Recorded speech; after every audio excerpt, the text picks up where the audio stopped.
Hello friends, welcome to Rupa's kitchen. আশা করি আপনারা সকলে খুবই ভালো আছেন। আজ আমি আপনাদের সঙ্গে শেয়ার করব ঝুরি আলু ভাজা। কিভাবে এটা বাড়িতেই তৈরি করা যায় এবং খুবই মুচমুচে হয় সেই রেসিপি নিয়ে হাজির হয়েছি। আশা করি আপনাদের ভালো লাগবে। অবশ্যই পুরো ভিডিওটি দেখবেন।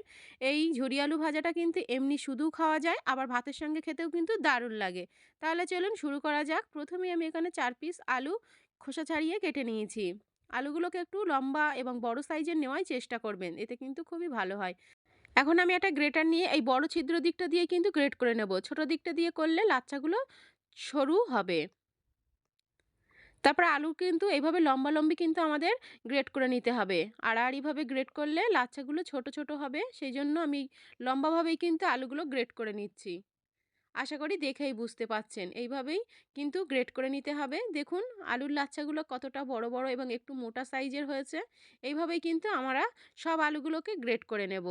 আমি এখানে সব আলুগুলোকে গ্রেট করে নিয়েছি। দেখুন দেখতে এটা কতটা সুন্দর হয়েছে। তারপর আমি একটা বোলের মধ্যে নিয়ে নিচ্ছি আলুগুলোকে। তারপরে দিয়ে দেবো পর্যাপ্ত পরিমাণে জল। দিয়ে কিন্তু এই গ্রেট করা আলুগুলোকে খুব ভালোভাবে আমাদের ধুয়ে নিতে হবে। এখন দেখুন জলটা কিন্তু খুবই অপরিষ্কার আছে। আমি এটা বারবার ধুয়ে কিন্তু জলটাকে একদম পরিষ্কার করে নেব। আমি খুব ভালোভাবে কয়েকবার জল পাল্টে ধুয়ে নিয়েছি। এখন দেখুন জলটা একদম পরিষ্কার। এইরকমভাবেই কিন্তু পরিষ্কারভাবে ধুয়ে নিতে হবে।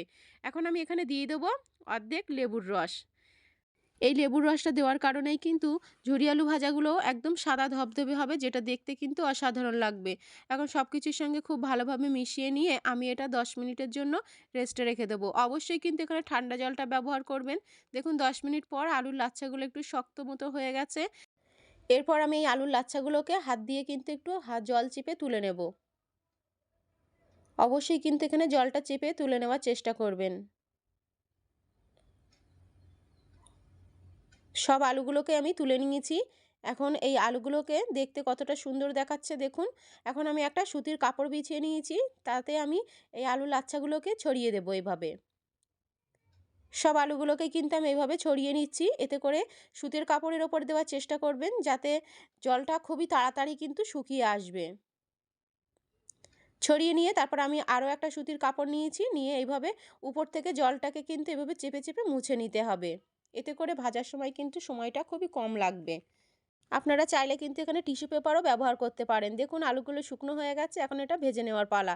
গ্যাসে একটা প্যান বসিয়ে পর্যাপ্ত পরিমাণে তেল আমি গরম করে নিয়েছি। এখন দিয়ে দেবো কাঁচা বাদাম আর দিয়ে দিচ্ছি কারি পাতা। দিয়ে খুব ভালোভাবে কিন্তু আমি এটা ভেজে নেব। খুব ভালোভাবে আমার ভেজে নেওয়া হয়ে গেছে। এখন আমি এগুলোকে তুলে নিচ্ছি।